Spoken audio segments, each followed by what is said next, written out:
Just ahead on American Black Journal, in honor of Father's Day, we're going to focus our entire show on African American fathers, families, and relationships. We'll hear about two Detroit programs helping to put more positive male figures in children's lives, and we'll explore what's ahead for the black family as some men choose to remain single. You don't want to miss these very important conversations, so stay with us.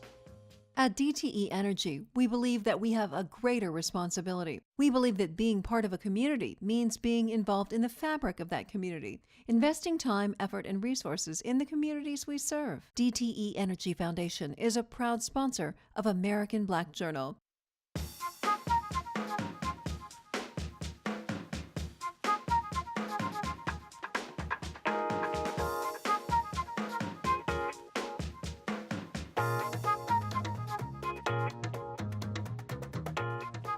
Welcome to American Black Journal. I'm Stephen Henderson. Father's Day is a time to celebrate the supportive and caring men who inspire and guide their children every day. Yet we're also reminded of the estimated 24 million children in this country who without a father in their lives. Studies show these kids have a tougher time succeeding. For example, the Children's Center reports that 63% of youth who commit suicide come from fatherless homes. That's also the situation for 90% of homeless runaways and 71% of high school dropouts.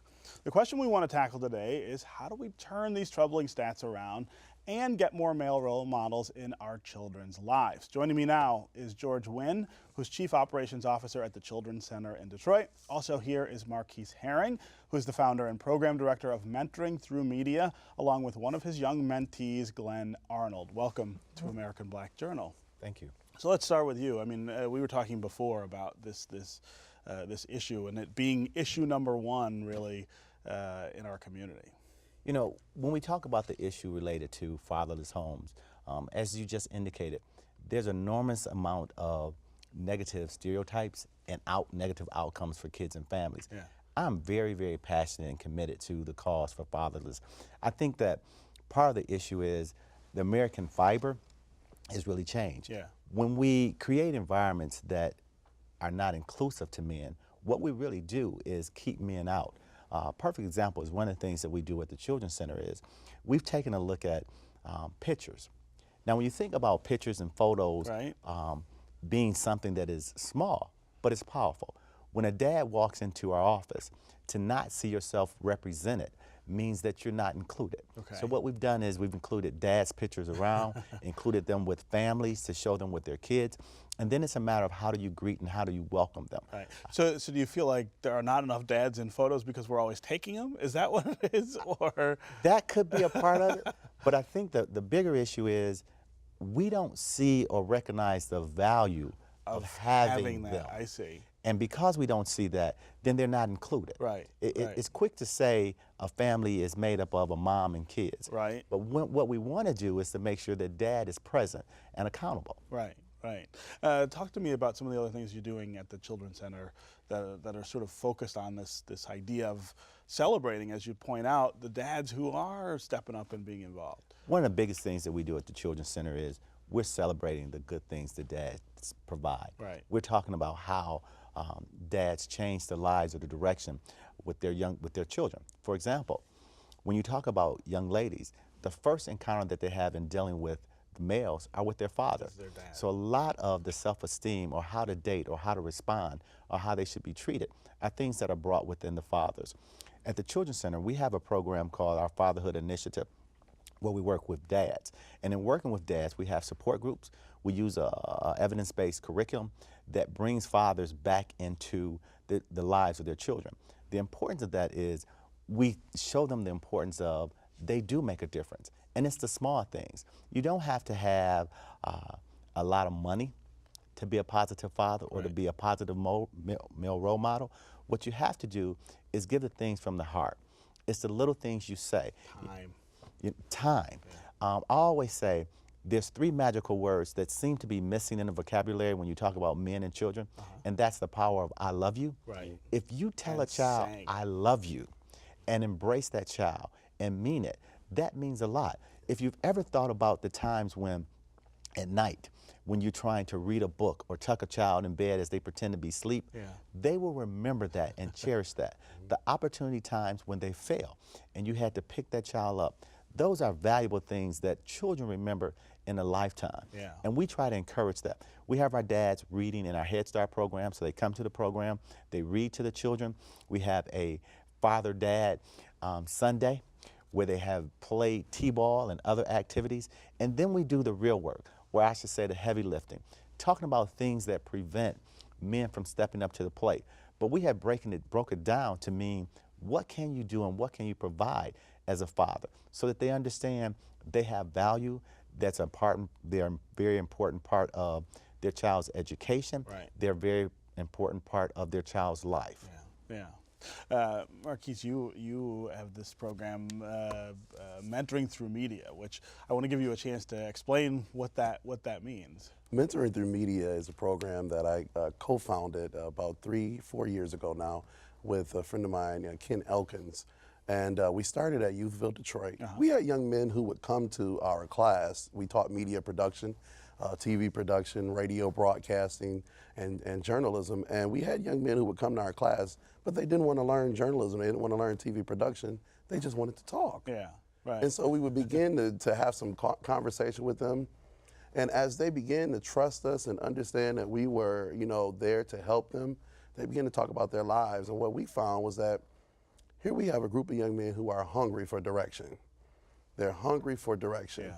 And so we started Mentoring Through Media about 4 years ago, which we use various media platforms where we may talk about the Trayvon Martin case. We may talk about recently now the O.J. Simpson trial, which is 20 years in the making now. And we use those media platforms to educate them on how they are seen and portrayed in public, their image. Yes. And so what we've done through that is show them TV production, show them how they can present themselves in a better image, and a lot of time is spent on taking them on college trips, showing them, exposing them to an environment outside of Detroit. Right. Many of our young men have never stepped outside Detroit. No, that's so common. Right. That's so common here. It seems like what you're doing, in part at least, is stepping into that void that's been created in some of these kids' lives by the absence of a father. Stephen, in my group this year, we have some discussion because, again, this is a holistic approach to mentoring. Yeah. And when you sit down and you talk to the majority of your mentees, the majority of them tell you that my father's incarcerated. Most of my young men fall into 3 categories. Either the father's deceased, he's either abandoned them, or he's incarcerated. Wow. And the abandonment piece is the biggest part, because what you have is either he's not there presently at all, or he's present and absent. At the same time. Right. And so what we do is we work with these young men year after year after year, trying to get them ready for college, getting them, trying to change their mindset, getting them to see life in a bigger picture instead of this small myopic view that they see things in. Sure. And we've just been successful, and I thank God for it. Yeah. And you have one of the splendid young men that you're working with here with us today. Tell me a little about yourself, Glenn. My name is Glenn Arnold. I'm 17. I attend Plymouth Preparatory High School, and I joined Mentoring Through Media 2 years ago. And it's been an amazing sight. It's opened me up to a lot of different things in life, such as going on college tours, or even starting my own mentoring group. So being under Marquise, it gave me a new variety of how I meet people, how I present myself, or how I talk. Yeah. What drew you to the program? What made you say that was something you wanted to do? I wanted a way out, as I always seen something. I always seen a bigger picture somewhere, but never knew where I could find it. Yeah. And tell me about your own dad. Is that someone who's in your life now? Is that my father is actually incarcerated right now. Okay. But he still is present. Right. So you hear from him, and yes. I think that's an important point. It seems like there's a lot of sort of punitive reaction to the idea of absentee fathers, and I think sometimes that discourages people who may have done something that wasn't the best thing, you know, gotten in trouble, been away, and then they figure, well, there's no chance for me. But there is always that opportunity to stay involved or to get re-involved after you have left, right? That's powerful. In terms of, Marcus, you made a comment in terms of the categories in which you see the dads falling into, those that are incarcerated, those that are deceased, and those that are present and not present. Now I want to focus a little bit on the ones that are incarcerated.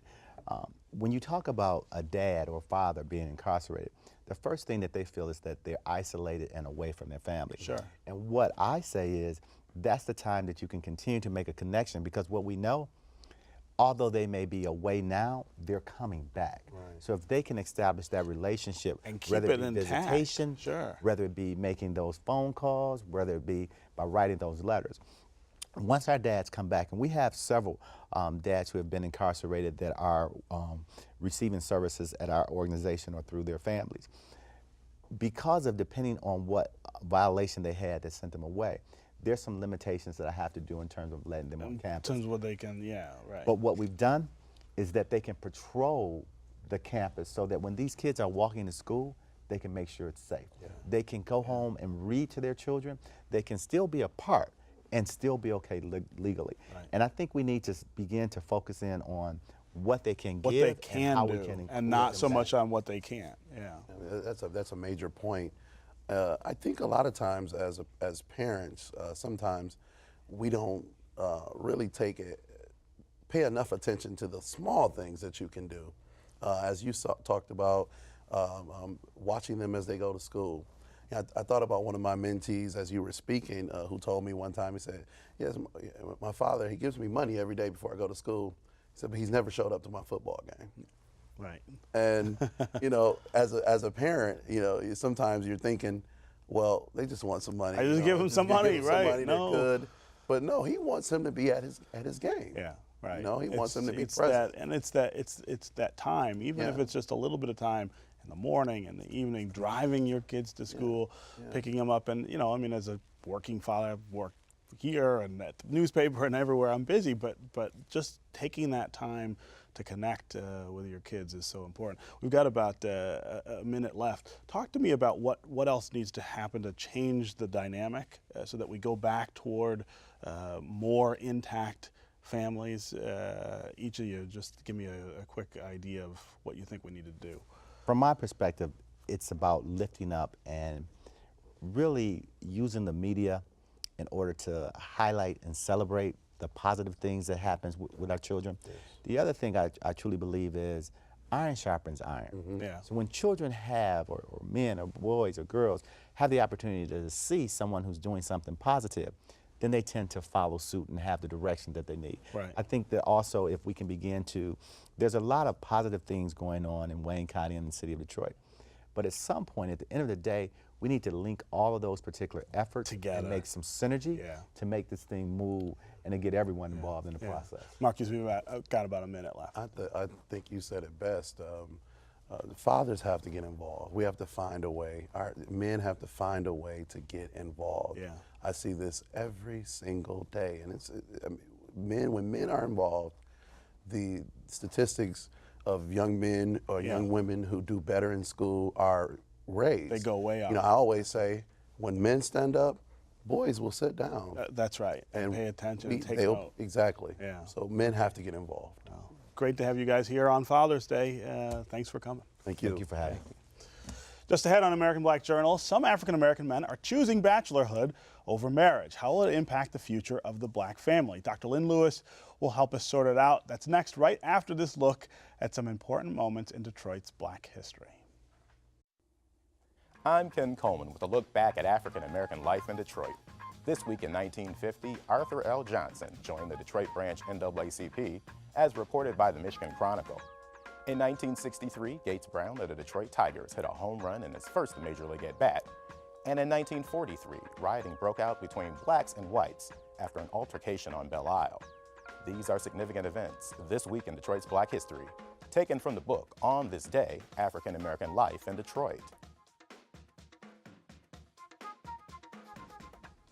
Most young girls dream of growing up, getting married, and having children. But that's become a dream deferred for many of today's black women. Some African American men are choosing singlehood over marriage. And if those numbers increase, we have to wonder what will become of the black family. Here to talk about the impact of singlehood in the black community and how women can find a committed mate is Dr. Lynn Lewis, relationship expert, therapist, and author of the new book, Don't Hate the Player, Learn the Game: How to Spot Eligible Bachelors. Welcome to American Black Journal. That's such an interesting title, eligible bachelors. What do you mean by that? First of all, a lot of women think that simply because a man is single that he is eligible for a committed relationship and marriage. Right. And I want women to understand that eligibility is a state of mind. It's different than Totally just being ball game. single, It's right? much more than just being single. Right. So what are the things though that go into that eligibility? What are the things that they should be looking for other than just being single? Women should be looking for a man who values commitment in a relationship, Right. values a one-on-one relationship, a monogamous relationship, and values a long-term relationship that's grounded on mutual respect and mutual love and affection and compassion, Right. and growing together and interdependency and reciprocity, giving to each other and benefiting from each other. Right. And so why is it that we're seeing men now, African American men, and I'm not sure if it's just African American men or is it men generally, sort of shying from that? What's the change? The greater explosion has been among African American men.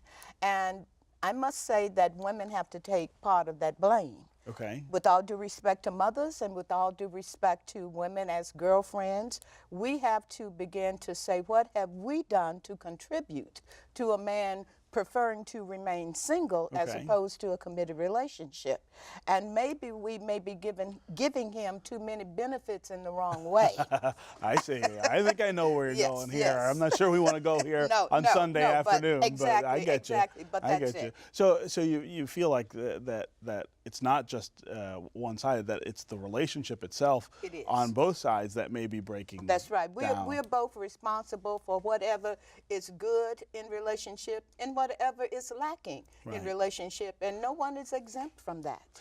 You know, do you feel like black families are raising black boys to become committed black men in relationships? I mean, is that where the breakdown is starting? There is a breakdown there because I have a chapter called The Mama's Boy Player. We've all heard that. Yes. We've all heard that expression. And unfortunately, it's real. Yeah. So I think what we have to do as men and women, as husbands, wives, parents, we have to make sure that we have a balance in what we tell our daughters and what we tell our sons. Oftentimes, we tell our daughters to be quite monogamous. One thing, right? Yes, and we say, and you can't even think about a boyfriend until you're over 18. Right. And yet we tell our sons, oh, you know, how many girlfriends do you have? To chip off the whole block. And we may not realize we're encouraging kind of polygamous relationships for the sons and monogamous relationships for the daughters, Right. and we need to address that and correct it. So and that creates a mismatch. I mean, the expectations then are not the same. They are not the when same. you get boys and girls together as teenagers, for instance. Very true. So where else do we see these sort of counter messages that are counter to monogamy, sort of influencing black men? Through the media. Yeah. The media kind of builds up men as players and kind of glorifies them sometimes and celebrates them and celebrate polygamy. And I think we have a responsibility on all fronts. From a family point of view, we have a responsibility in terms of men's relationship with other men. Right. You have a responsibility to not enforce that glorification of being polygamous and having affairs and many relationships all at the same time. And women may need to not tolerate so much of polygamous relationships and many relationships with a man that he's knowing that he's having relationships with other women, and you know that you want a committed relationship. And if you want a committed relationship, you must have a drought period until you can find a committed relationship, guy, right? and not tolerate a person who you're saying is beneath your standard is not the type man you want for a committed relationship. Right, right. You said something interesting there about the messages that men send to each other. Right. That seems to me a pretty key place too. What do we tell, not just our sons, but what do we tell our friends? What do we tell other people, our peers, about, you know, what it means to be in a relationship? I think first of all, men need to operate from truth, because when men operate from truth, they'll talk about what's in the heart. Right, what they really feel. What they really feel. And oftentimes, men divert that kind of conversation talking about sports and money and their positions and things of that nature. But we really need to get down to what is masculinity and manhood when we talk about a family, when we talk about our children, when we talk about being the real fathers and real mothers. We need to have those conversations, and we need to not shy away from it. And men who are committed and monogamous need to share the joy of that. Yeah. Yes. Yeah. Yes. But there are always going to be some people who are going to choose singlehood. Is there anything wrong with that? There's nothing wrong with that. Matter of fact, if he tells the truth, fine. Right. It's on the woman's part that she has accepted someone she claims she doesn't want. Because if she claims she wants commitment and then someone tells her he's not about commitment, right. then that's not the man's Then you're in the problem. wrong. That's right. That's the woman's fault. So, no, it's nothing wrong with some men saying they want to be single. As a matter of fact, some men may need to be single because they have not evolved right. enough to a point that they want to take on that fatherly role and that husband role. Right. So yes, Well, remain single. And we see that a lot. I mean, I think we see that with the abandonment Sure. issue with black men and their children, Right. that they're not ready to commit, They're but just now not. that you have a child, you're forced into that. Right, into that exactly, position. exactly. And they need to make some adjustments, even if they aren't married and aren't in a committed relationship with the mother of their child. They can be in a committed relationship with their sons, With their sons. and their daughters. Right. Yes. Yeah. Well, that's what we have to get to. So tell me, what's the feedback been like to your book? What are men saying to you? It's so interesting. I'm having men who are saying, I must buy this for my daughter, and I must get this book for my granddaughter. And then I've had single men to say, I need to buy this book to see if I can recognize myself as a player if I in am the book. this guy, right? Yes, but I am most impressed with the number of men who are saying, I try to tell my daughters to know the difference between real men and fake men. Yeah. And maybe they're tired of hearing me, so they need another voice. Right. And I'm so pleased that men have embraced the book, and they're purchasing the book, and they're telling their daughters, and this is what men are saying, Mr. Henderson, they're saying, I have invested all my time, energy, and effort to be the best father I can be. Right. I have educated my daughters. I want them to find a good man. Yeah. A man of spirituality and commitment and love. And so that's all that's lacking. Right, right. So now they need another venue to reinforce what they've been telling their daughters. And I'm so happy that they've accepted my book. Okay, so now what are women saying to you about the book? Women are saying, I've seen me, him. Right? That's right. I know that guy. Yeah, exactly. And I have women who have made quotes in the book. So some women have said, yes, I've been down that road before. So I really appreciate the level of truth I'm hearing from both men and women. Right. Because women are saying, hey, it's time for me to change my ways. Right, I right. should not have allowed this man to treat me this way. Right. And I they should are demand admitting something different. that they allowed it. So that's good news. Yeah, yeah.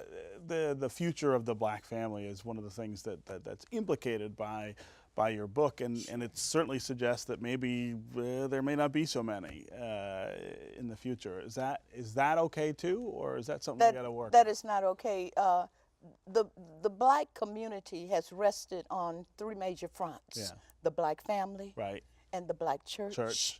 And the black community Right.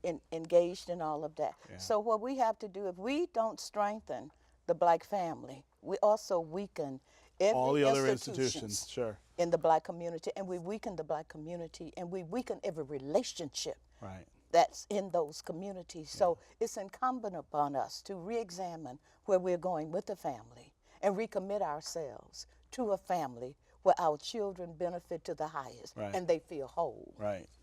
Wonderful message to end that on Father's Day, right? Thank you, yes. And happy Father's Day to all the fathers. Right. Thanks for being here. Oh, my pleasure. Yeah. Before we say goodbye, all of us here at American Black Journal want to offer our condolences to the family of the late Don Davis. Don was a trailblazer in the entertainment and banking industries. He was the CEO and chairman of First Independence Bank, Michigan's only African-American owned and operated commercial bank. Plus, he was a Grammy Award-winning producer whose musical career spanned 60 years. American Black Journal salutes Don Davis for his many contributions to modern culture. That's our program for today. Thanks for watching. You can get more information about our guests at AmericanBlackJournal.org. And as always, you can connect with us on Facebook and on Twitter. We'll see you next time on American Black Journal.